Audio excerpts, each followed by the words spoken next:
Heat pump. Let's take a look again at the window air conditioner.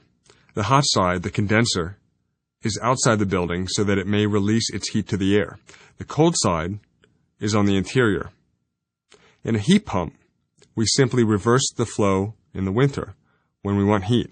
By switching the direction of the coolant, the cold side, the evaporator, flips to the outside of the building, and the warm side, the condenser, moves to the inside. The process remains the same. All the equipment remains in the same place.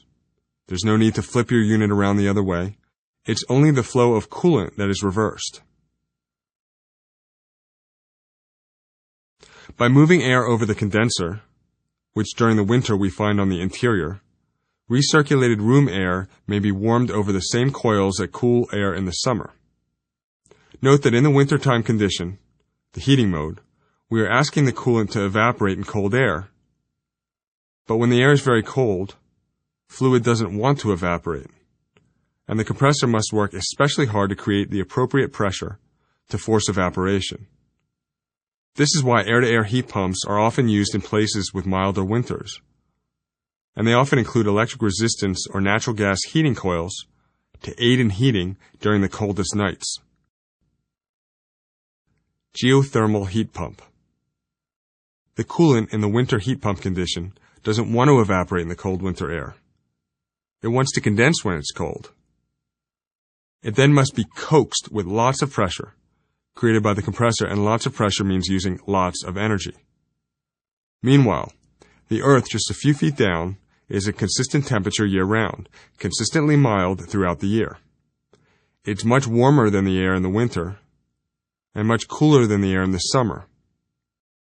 In the mid-Atlantic states, the Earth, when you dig down a few feet, stays at about 55 degrees. So on a 10-degree winter night, the Earth is a mild 55 degrees. And on a 100-degree summer day, still a mild 55 degrees a few feet down underground.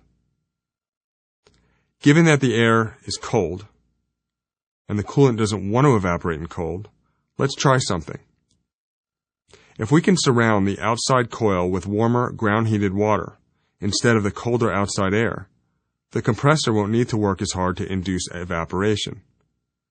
This system is commonly called a geothermal heat pump, though it is also, and frankly more accurately, termed a geo-exchange or ground source coupled heat pump. In the summertime condition, the compressor reverses direction and the inside coil cools the recirculated air. Now we are in the opposite predicament, with the same energy-intensive result. The outside coil doesn't want to condense in 100-degree heat. It wants to evaporate. It's hot. So we replace the hot air with the mild 55-degree water, cooled by a water loop moving through the ground. The compressor simply doesn't have to create the level of high pressure required to condense in 100-degree air when the condenser is instead bathed in 55-degree water. In a geothermal system, then, it is said that we are utilizing the Earth rather than the air as a heat sink.